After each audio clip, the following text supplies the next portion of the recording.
and to the republic for which it stands, one nation, under God, indivisible, with liberty and justice for all.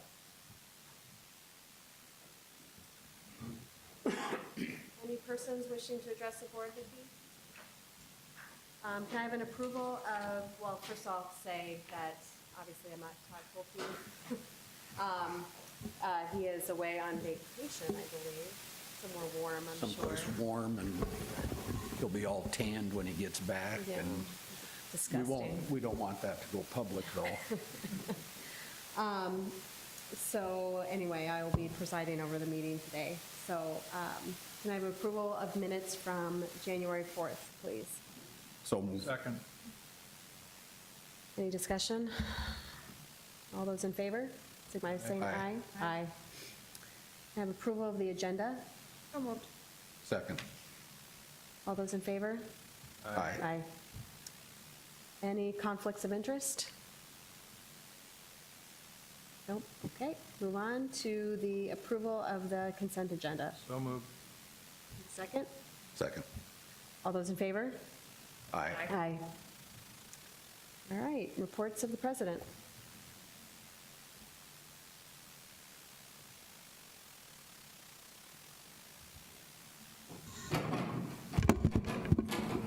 Good afternoon, Vice President Parker, members of the board. Thank you for the opportunity again to allow us to present with some of our academic programs from Southeast Tech. And today I have the pleasure of introducing members of our electronics and mechatronics team. On my left, we have Kurt Olson with the electronics technology team, Brian Cox with the mechatronics team, and then we also have Bo Anderson, and I'll let them make further introductions. Gentlemen? Can one of you guys take a look at the sound system? Sounds good. Oh, it was.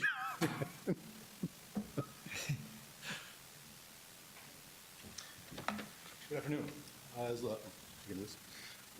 Good afternoon. As Lon told you, my name is Kurt Olson. I teach electronics technology at Southeast. And our purpose here today is to kind of inform you of what we do, basically. Start off with the boring stuff, I guess, if you will. Our curriculum basically consists of 2 years, as all of our associate's degrees do. Mechatronics and electronics both have a common core. Gives the students a flexibility to be able to change mid-year, basically. We have some certain classes that they can decide, maybe electronics is more my thing, or mechatronics is more my thing. And so they can change that without any sort of penalty that first year. So the third semester it becomes a new year. Then after the fourth semester, then they become an associate's degree. We have our faculty and staff here anyway. We have 3 of us. My name, like it says, Kurt Olson. I have a bachelor's of electrical engineering from South Dakota State, and a master's of education from Southwest Minnesota State. And this doesn't seem possible. It's my 16th year at Southeast this year. 11 years at Daktronics, so it was very small spot as far as one location, which was nice, I guess, but it also gave me a very diverse resume, basically. So at Daktronics, you can see what I've listed up there basically is some things that I actually did as a technician. I did PC board repair to start with.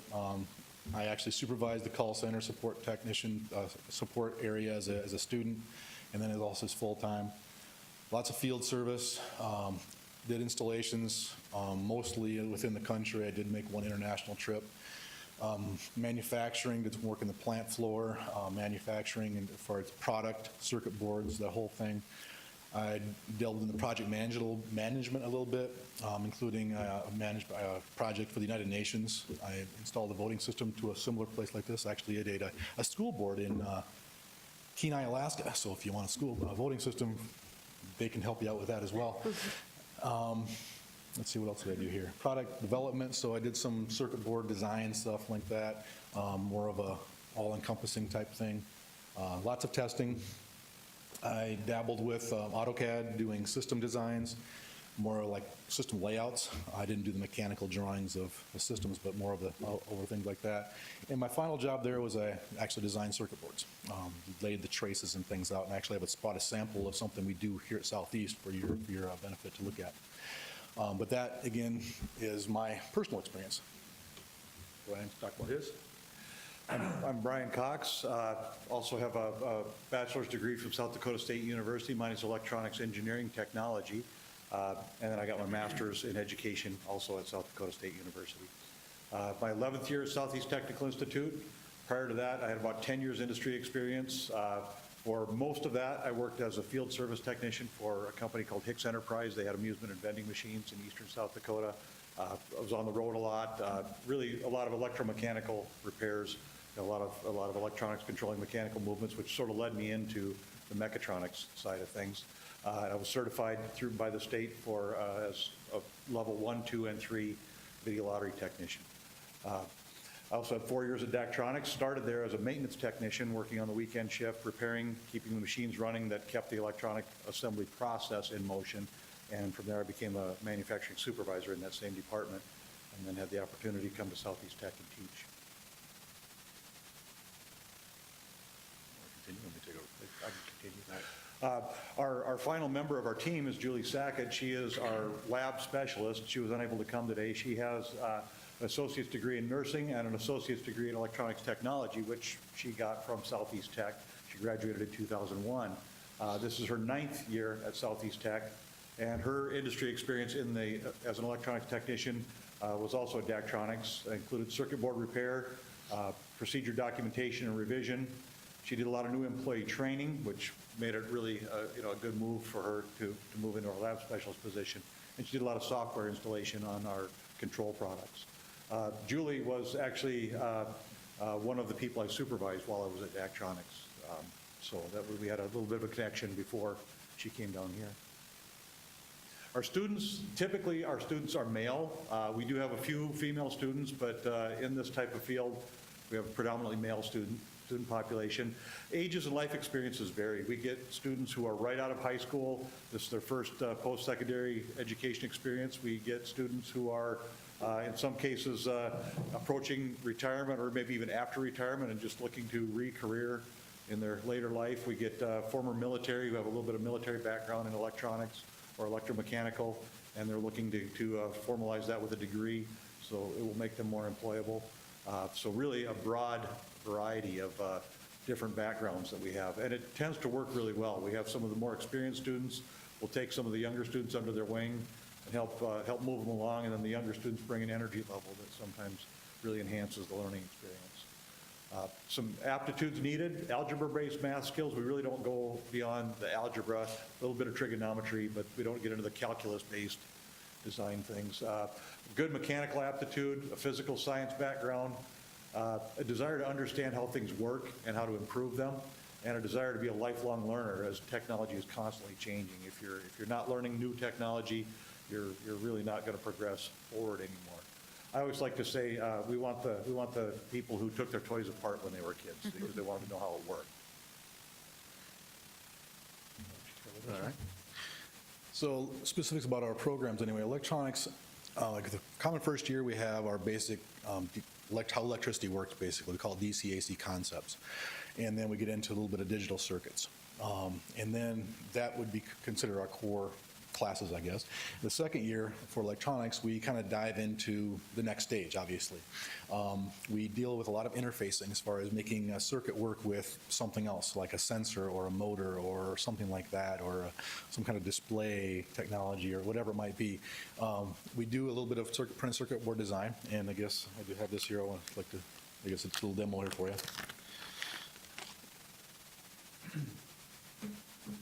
The front part is actually a purchased item, but it's an LCD. I mean, it's a clock, basically. So on the back side is some surface mount components, some through-hole components, that's the type of design we work. We'll do the schematic, and then we'll lay out how all the circuit's supposed to work, fit it on the actual board, and we were actually had a good opportunity with formerly LodgeNet. When they changed ownership, they got rid of a printed circuit board mill, so we actually can mill that with our CNC mill at our school, which is about a $15,000 item we didn't have to purchase, which is nice.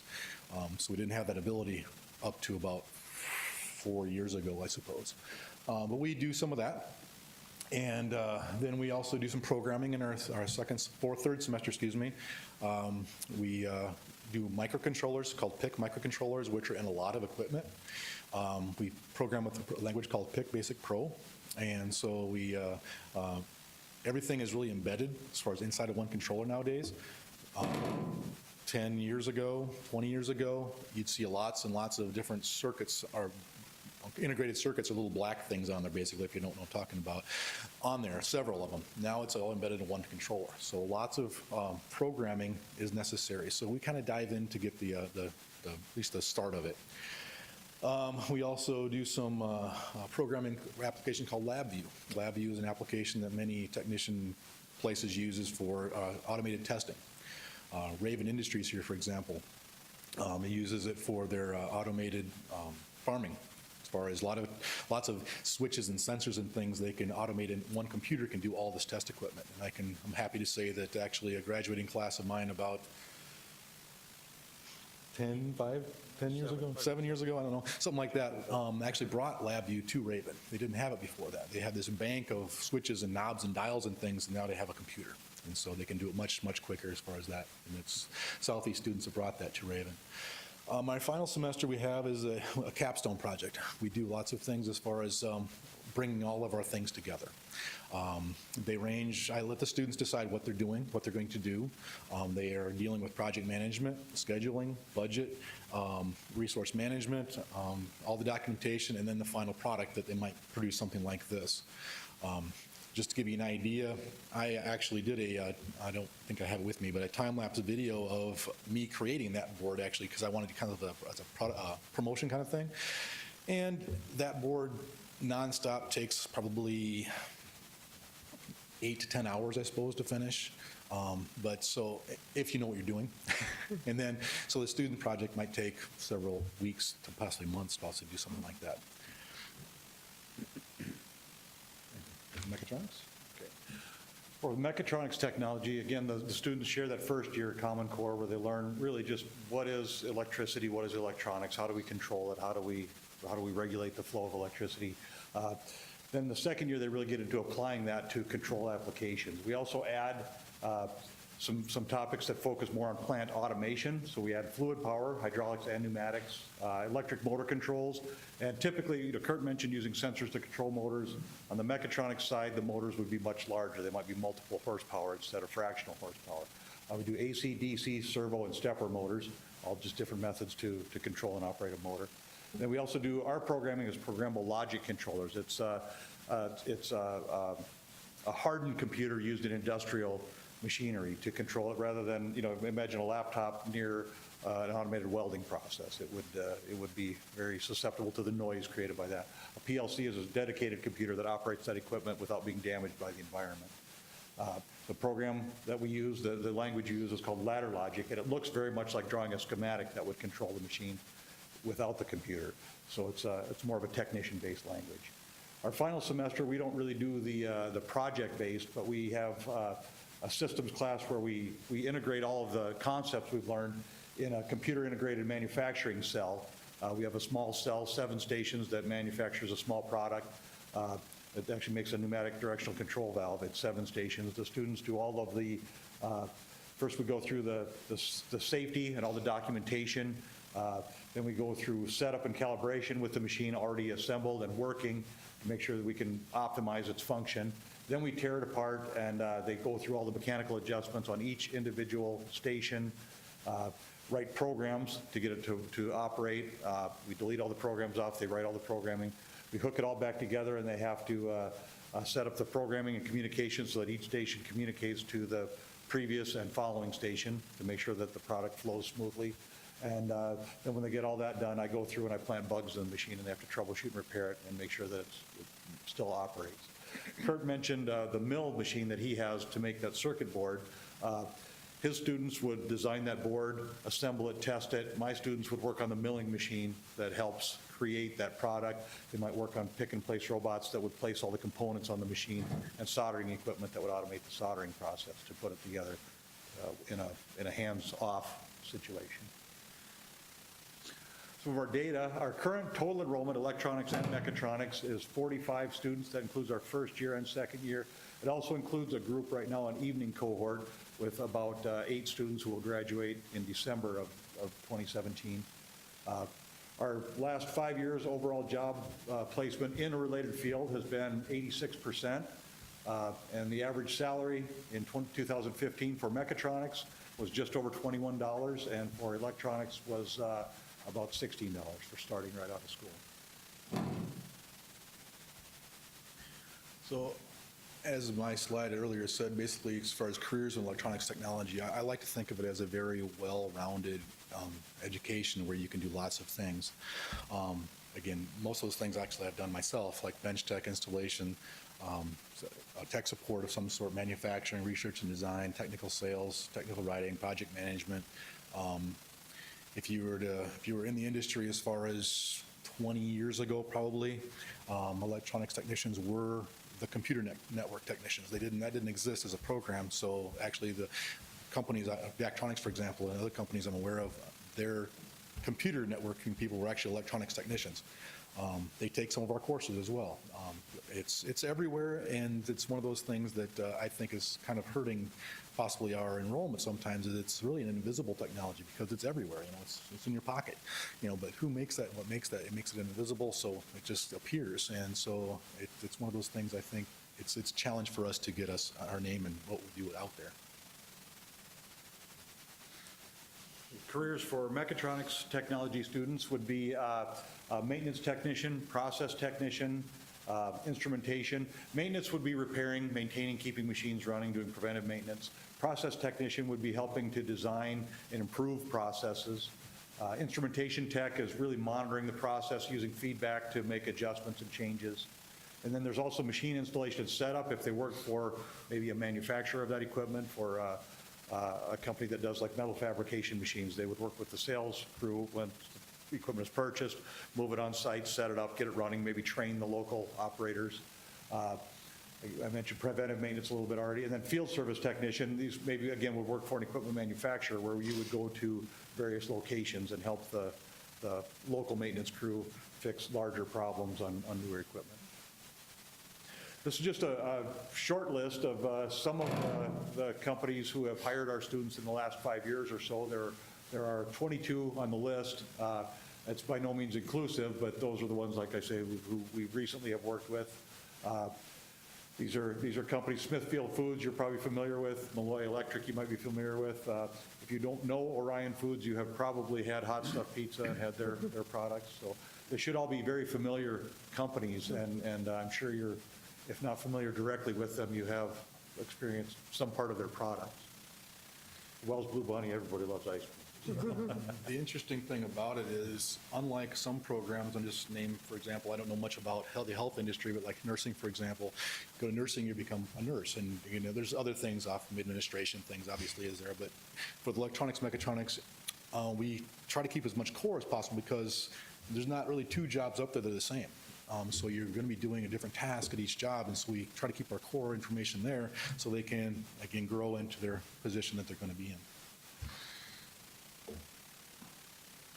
Overall impact on the workforce, careers have really changed, in the electronics industry especially. You don't have TV repairmen anymore. There used to be a TV repair shop on every corner. That's really gone.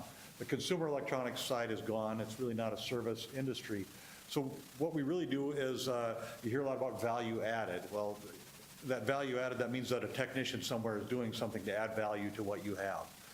Value-added agriculture, through GPS and all the automated farming technology they have, they're farming truly by the inch, and they've quadrupled production rates from acreage that was marginal at best in the 60s and 70s. Value-added production through automation of food processing and packaging, or again, agricultural products and turning them into newer, better products, soybean processing with alternative fuels, biofuels, ethanol and soybean-based diesel, along with all the other consumer products that are derived from those agricultural products. And then, example, Daktronics, value-added advertising. It used to be you had one billboard that advertised one product. That company could charge one customer for putting their sign up.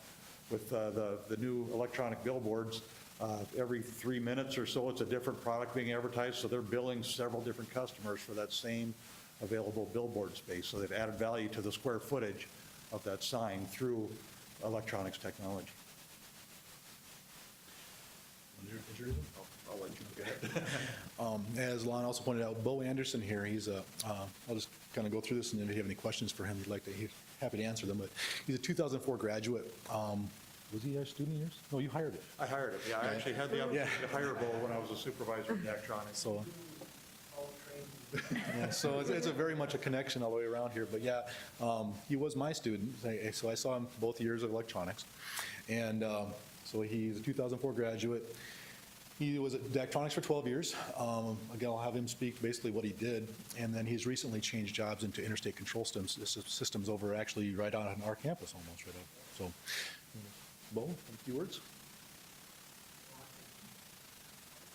Don't really care to get up here and talk about myself, but as you can see, I got hired at Daktronics by Brian as a bench tech.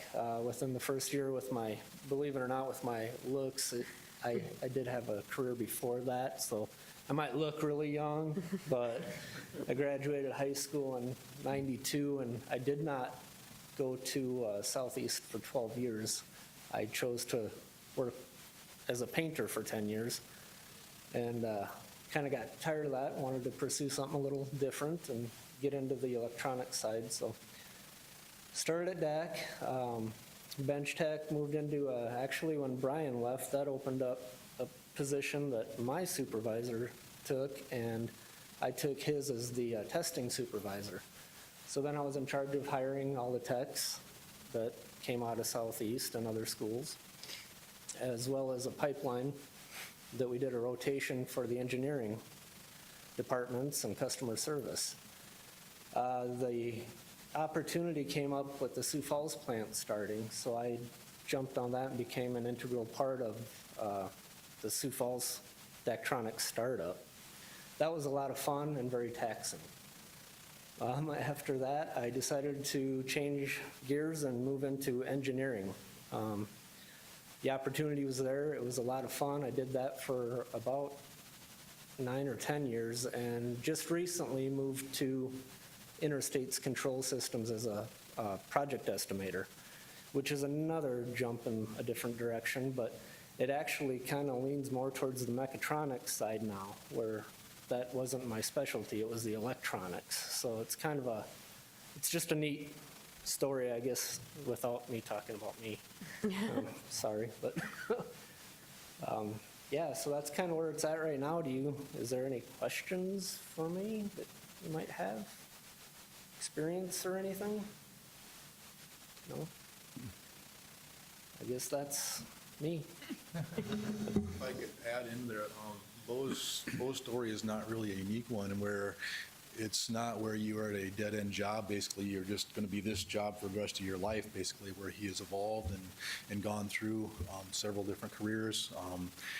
He had a title of engineer, but never actually had a degree of engineering, which is a very much a commonplace in our industry.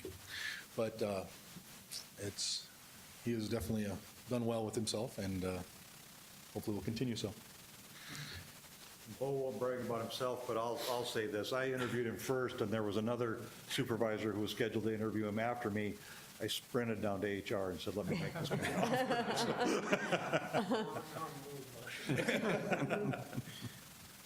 So that concludes it. Are there any questions for us?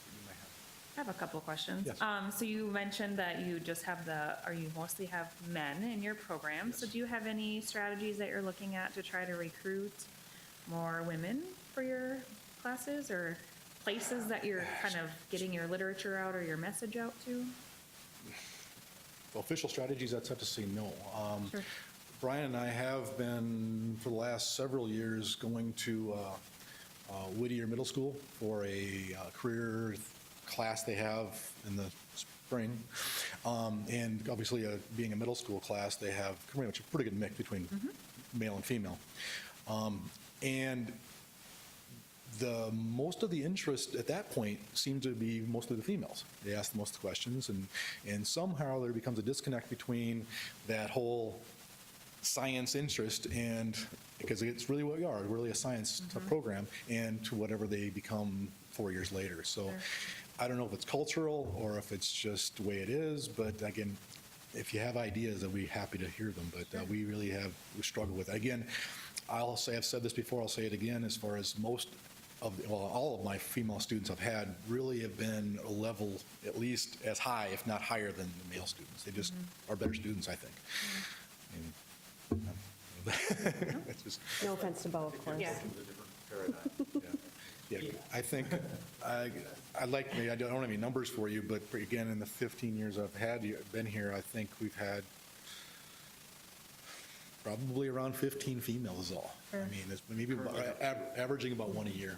Yeah. Interesting.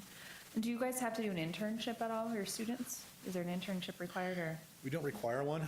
Some of our employers offer what they call an internship or a student part-time position, but currently our advisory board doesn't really think it's necessary for the degree, so we don't add it as a credit thing. But they do have the opportunities to, like Smithfield Foods, for example. They've got a great, called Learners to Leaders, where they basically pay for a whole bunch of their school if they're employed there. Daktronics has a tuition reimbursement program.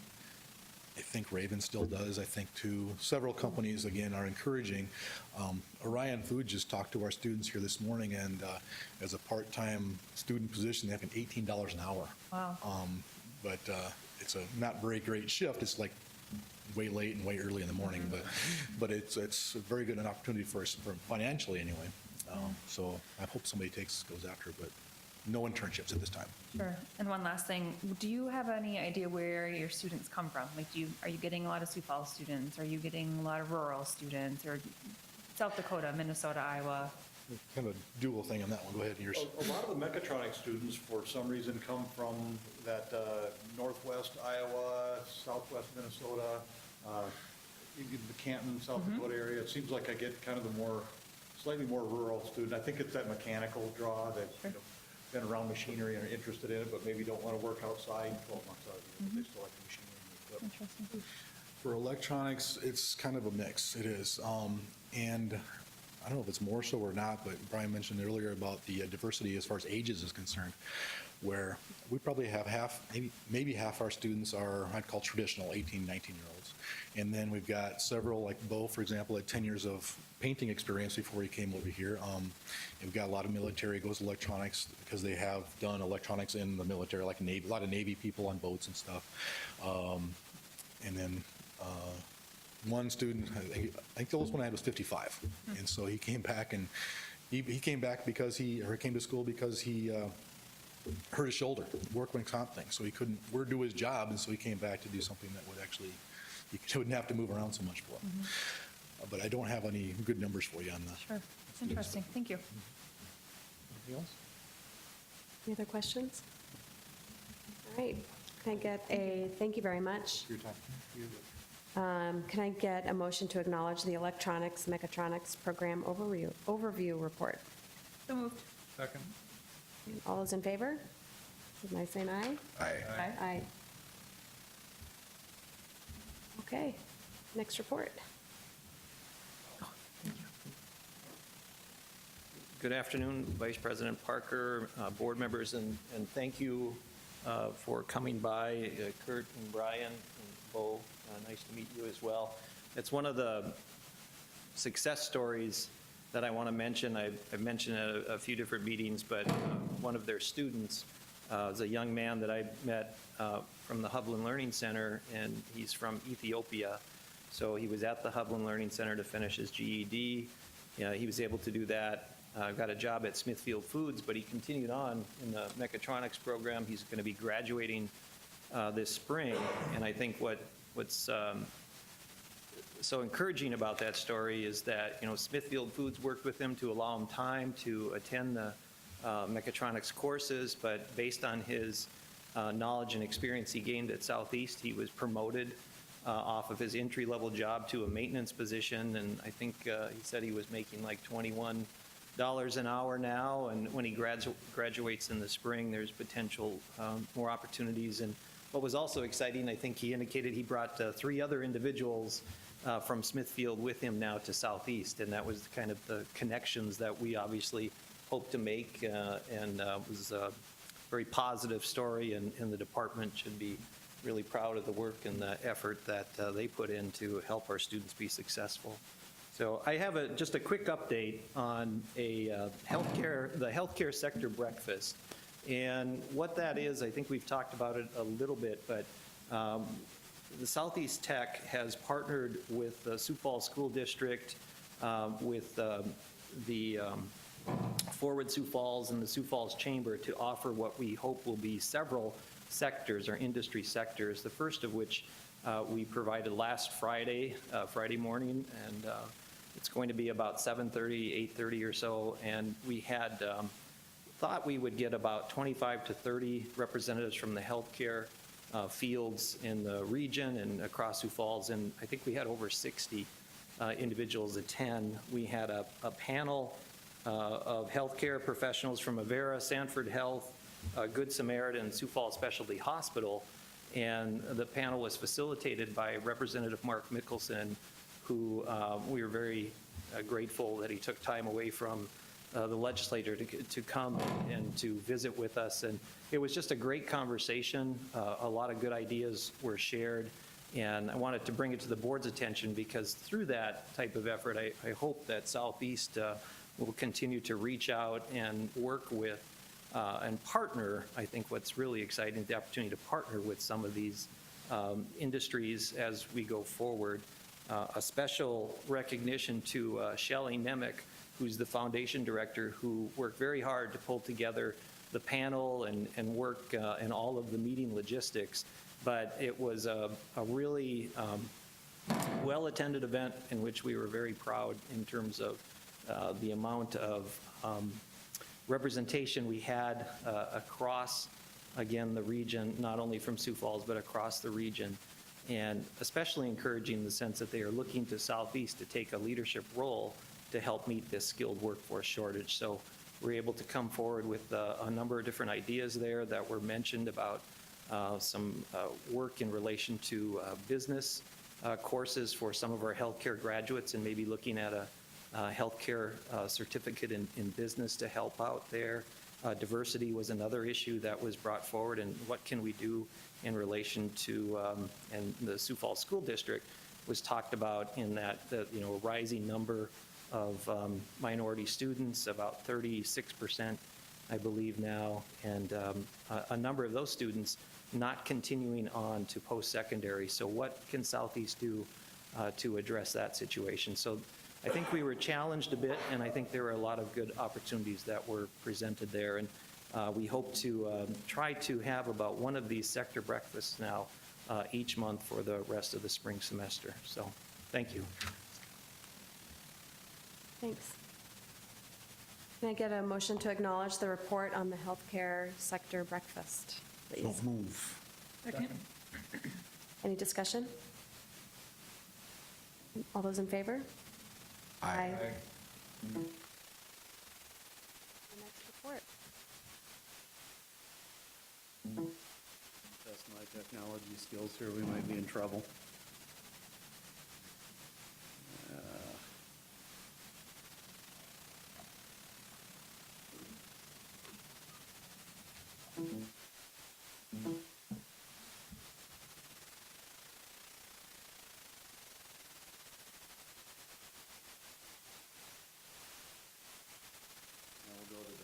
We'll go to the old school method. Maybe.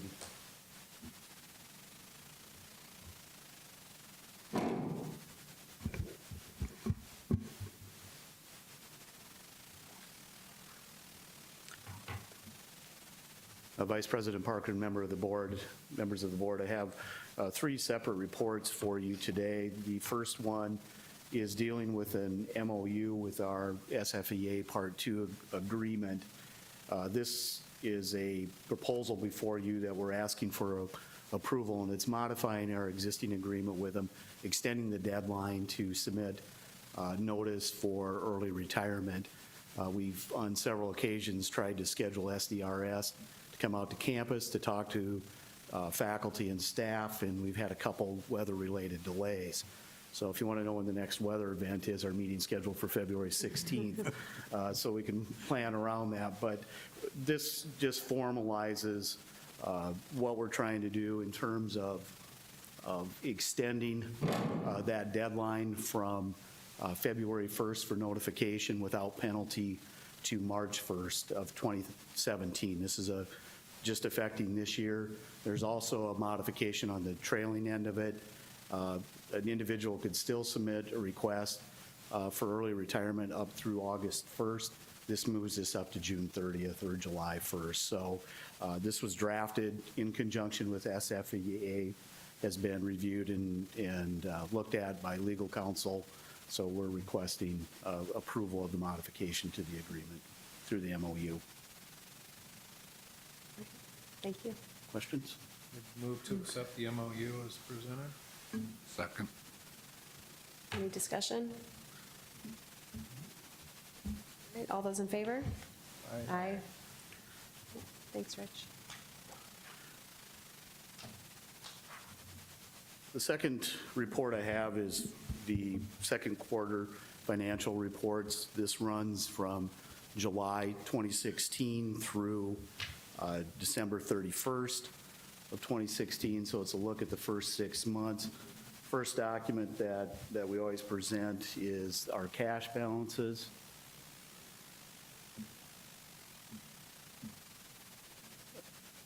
So as you go down and you take a look at those, it lays out the cash by the different funds that we have. So we have 4 active funds right now, the post-secondary fund, which is all of the teaching and 4 credit programs, the bookstore fund, which handles all the, obviously, sales of the books and the laptop sales to students, the post-secondary food service fund, which is just getting underway. The food service opened right at the end of October, the first part of November. So we're starting to see a little bit of activity there. If you look at that large negative balance, if you recall, we have a planned loan from the bookstore fund to provide the seed money for that. That'll be repaid over a period of years. It's a non-interest bearing loan. So the supervisor of the food service fund was able to negotiate fairly good terms with the food supervisor of the bookstore fund. And then the next one is the post-secondary child care fund, and then finally the TSI fund, which we have closed out, but that activity won't actually take place until this year, so we'll close that out. One thing to note on the cash balances, December tends to be a low point for us, December and August. That's right at the end of each of our trailing semesters and through the summer term. There was a deposit in transit as of the year end, so that didn't get receipted in or deposited as of December. So the cash balance that would have come down, we had some coordination issues with signatures. So there's the cash for December would typically look a little bit better than this. So that'll be reflected in the next month's report. As we dive into the individual funds, I'm going to spend a lot of time on the post-secondary one because this really rolls up into the task document. See if I can get that to come in a little bit for you.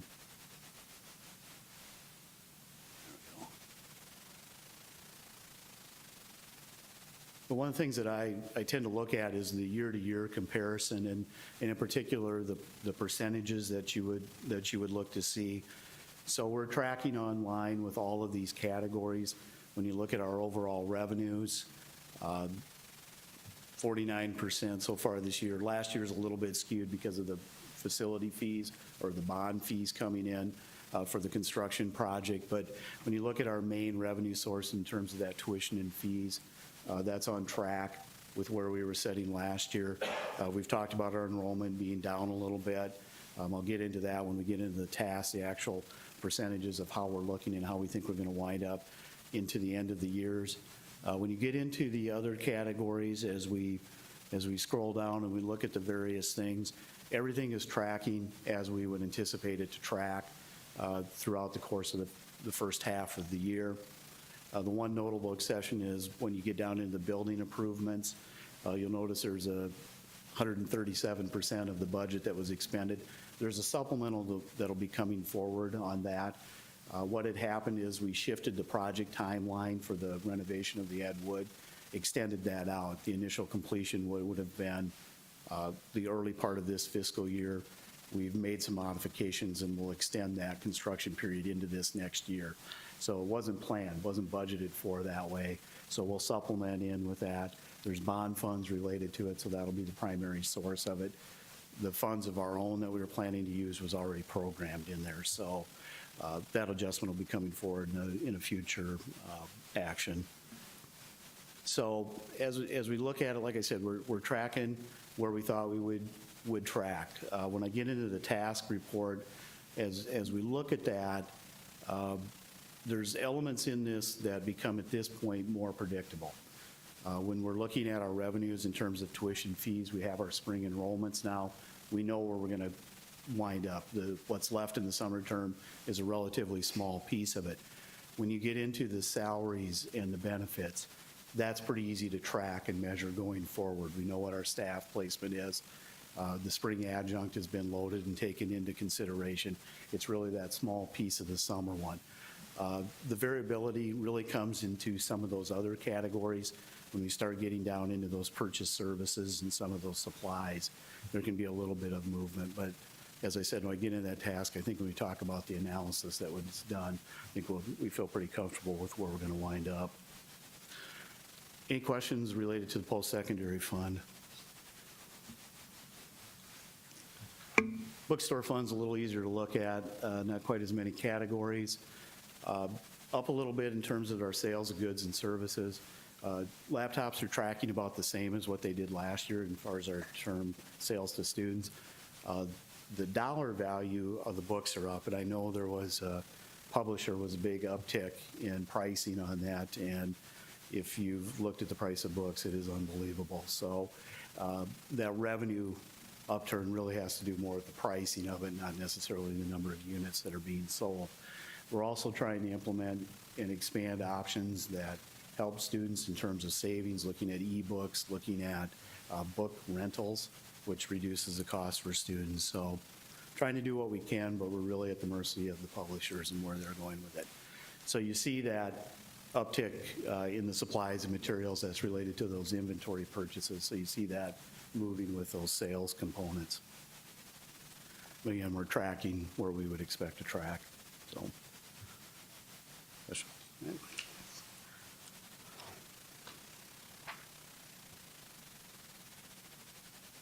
Food service fund, we got started later because of the building delays and getting that project completed. So it didn't open until November. Another thing to mention on this December report, this is only showing sales through November. Revenue always trails a month just because of our relationship and reporting funds down to the district and getting them on the ledger. The expenditures are already on your ledger, not ours. So the expenditures always reflect 6 months of activity. The revenue always trails 1 month. You know, we're starting to see, it's an interesting anecdote. We handed out financial aid checks yesterday, and our volume has gone up. So money in the pocket is an important thing for sales. So we're going to continue to look at this. Feel pretty confident that it's gaining acceptance. It's gaining an understanding of what's available to students. I think when we bring in the next set of students next fall that are introduced to it initially and have been through their orientations, we're going to start to see those sales climb. The unfortunate thing is we open November and then we dive right into December, which is a bad month because we're only in class for a couple weeks. Feel pretty good about the staff that we have. There are a couple of experienced food service individuals, understand about controlling costs, cost of goods sold, and right-sizing the staff for the demands for the services. So while initially it looks a little bit painful when you look at that bottom line, that's really gearing up and getting set up for opening the operations, the training costs, getting it into place, training staff, and testing products. So we'll start to see that move as we go through the rest of the fiscal year here. Rich, have you tried to leverage at all the kids in the apartments over there and trying to devise some sort of way to leverage them and their and there's nothing out there, right? Right, and, one of the things that we were really interested in, and we're exploring all of these opportunities, we were not only the students in housing, but also looking at the areas, businesses around there. Orion Foods, as Kurt and Brian spoke of, is our partner in this, and they're involved and actively engaged in that as well. We've intentionally held off doing that a little bit in the sense we were wanting to measure what would happen with that financial aid distribution. And so we were trying to create a little bit of a control group to see what happens. And where we think this is going as a bigger element for us is related to a one-card system where mom and dad can load money onto a card that a student can use that has applications in housing. So that's how we're going to look to tie that, not only the housing student, but our students overall. Right now, the hours of operation don't lend itself to the students at night. We're running basically from 7 until 3 during the day, focusing on that market right now, the breakfast and lunch market as we go to get developed. But yeah, clearly there's a Well, maybe you captive. can do a survey to them, see Yeah. how many would be interested in a meal plan and see Yeah. if you could financially make it work. I don't know. Yeah, and that's another element to it is, do we get a dedicated meal plan? Do we do similar to what Dakota Golf does, where you load a card or you buy the pass and you get a 10% up for it? So we're exploring all of those things and looking at what we need to do. But this first couple days, just since we've handed out those aid checks, has really kind of been a benchmark, or has really told us something in terms of that flexibility and that availability of cash. I'm thinking about my own daughters and knowing that if I load it and they can only use it for food, at least I know they're going to be able to eat, and they're not, down at the mall with their debit card that I give them. So we're exploring all those things, all of those options, not only in who we sell to, but also what we sell. So we'll continue to report out on that as we move forward.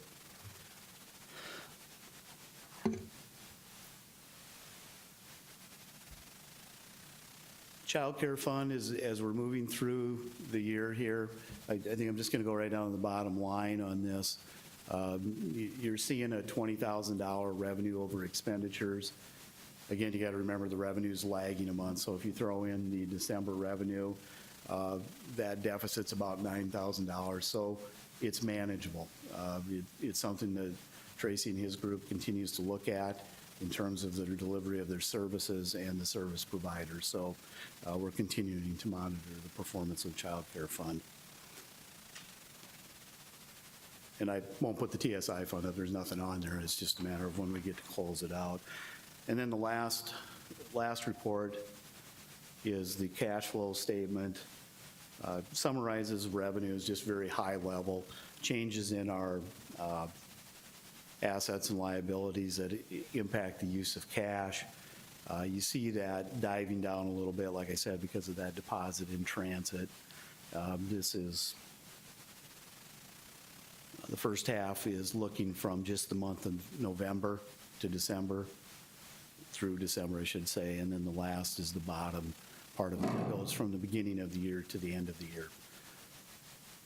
So nothing unusual in there either. The cash is moving as we would expect it to move. We're not seeing a big uptick in our receivables. That's always a thing that we're concerned about. Students paying their bills, and actually our bad debt is looking pretty good at this point. So all in all, what I would expect in a report at this point. So questions overall about the various fund reports? Any questions for Rich? Okay, can I get a motion to approve the report on Southeast Text FY 17 second quarter financials? So moved. Second. All right, any discussion? All those in favor? Aye. The last report relates to the operating task, and just a quick reminder what that refers to. We built the FY 17 budget with a structural deficit, $638,000, with a plan to find those funds along the way. Previous reports that I've done to you is we've really identified things we know about, the actual known savings that we were having, the known things that were happening in terms of our credits. This broadens that viewpoint and really takes a look at where do you think we're going to wind up at the end of the year. The midpoint is a good time, like I said, with the revenues. We kind of know when the spring's coming in.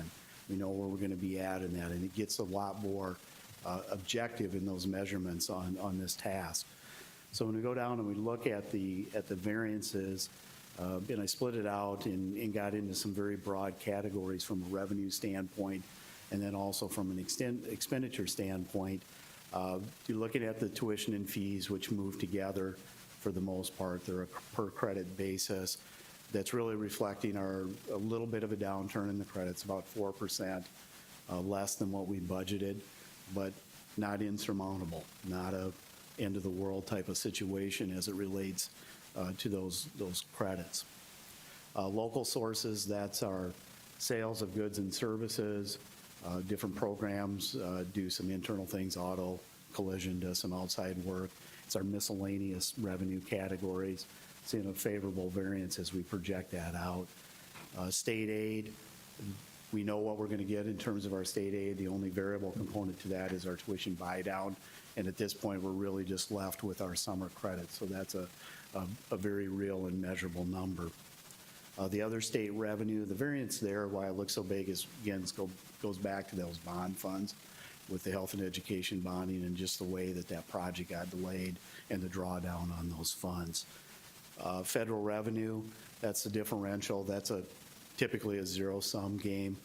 There's a little bit of indirect that we're going to realize that wasn't budgeted, but there's also some support of the federal programs that we're required to do as a match in terms of work study and ABE and some of those other dollars. So, and then the final piece is the IT infrastructure. This is an FY16 carryover. That'll come forward as a supplement to the infrastructure IT for the new building was really planned and budgeted for in FY16. If the building would have been tracked, it would have been expended in that. It actually wound up being expended in FY17.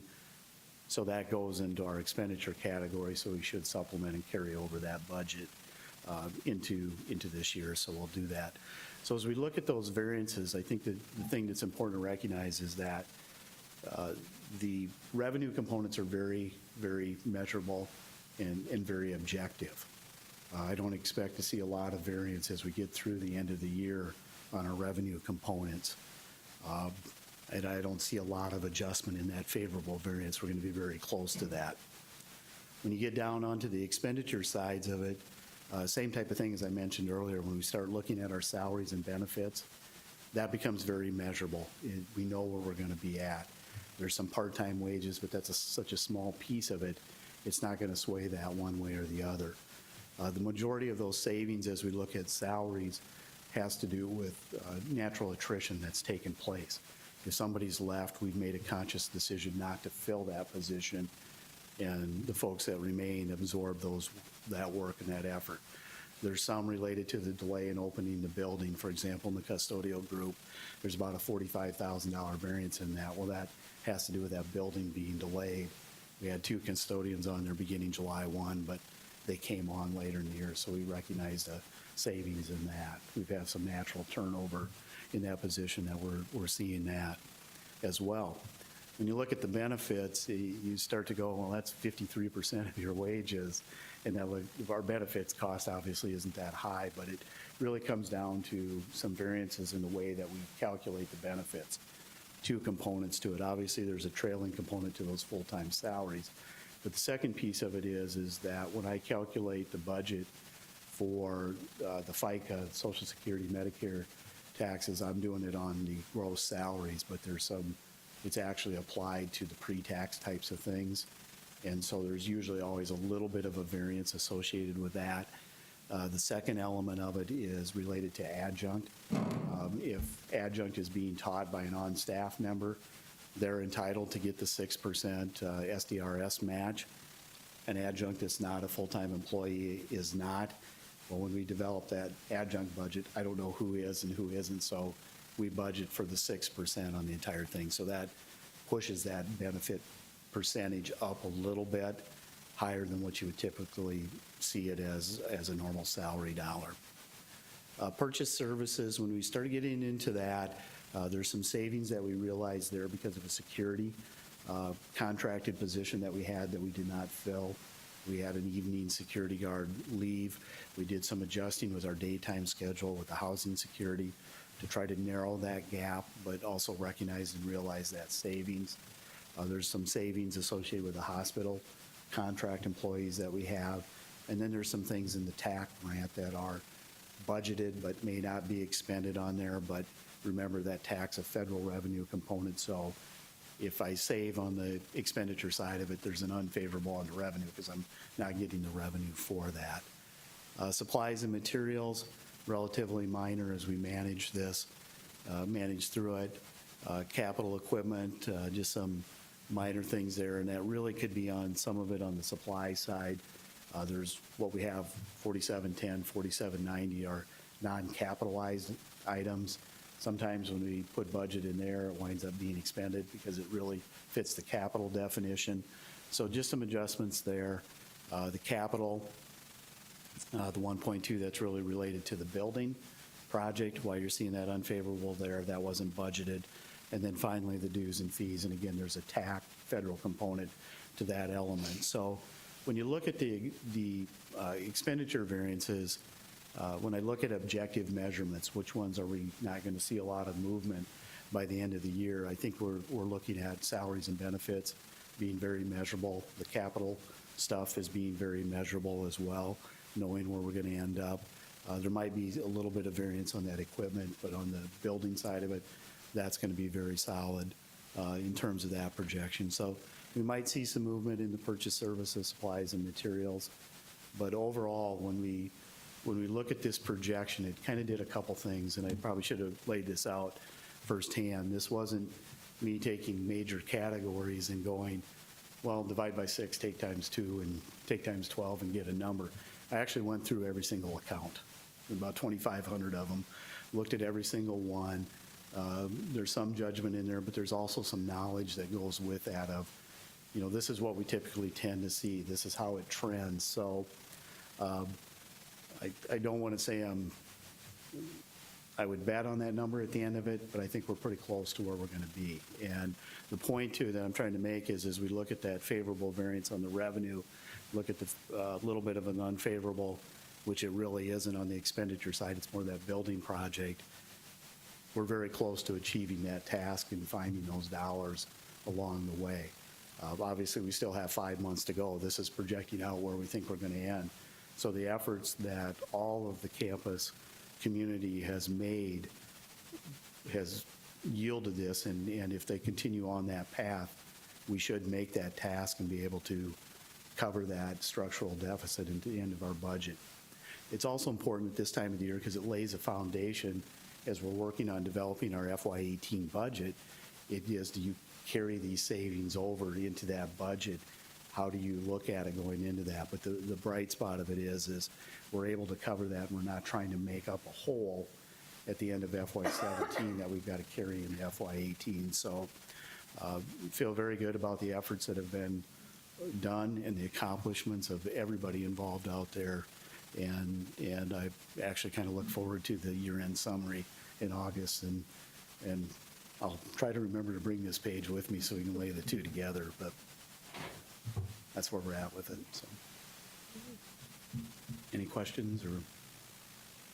No, just appreciate the diligence and the detail that you go through. Like it said, you don't just take it times 2 and swag a number, you actually zero basis. And, you know, what I was impressed by when I added up on the expense side, everything outside the capital items, it was about $950,000 in expense savings, right? Mm-hmm. Which is tremendous because, as you said, it'll set you up going into next year and step Right. towards eliminating that structural deficit ongoing Right. Without having to make significant changes. So that's what I'm encouraged by. But thank you for all your work. I No, know. it's my pleasure, my pleasure. And I think it really allows us to, as revenue comes in, that has a greater impact. As I said, we're not trying to fill that hole. That revenue, as those credits come in, has this impact of now we have this additional revenue stream starting to build again and starting to gain some of that momentum the things that have been done. And I don't mean to reiterate everything, but what President Griggs has done in getting out into the community and generating some excitement. I think we've talked about it before as being that secret on the hill. Hopefully that's starting to dissipate, and we're going to start seeing that showing up in our revenue numbers as well. So. Thanks, Rich. And I know you'll find a $9,300, Rich. Yes, or I won't come back. No pressure. No. No. Can I get a motion to acknowledge the FY17 operating efficiency task update? So moved. Second. Any discussion? Good work. Thank you. Thanks, Rich. All right, all those in favor? Aye. All right, and can I get a motion to adjourn? So moved. Thank you.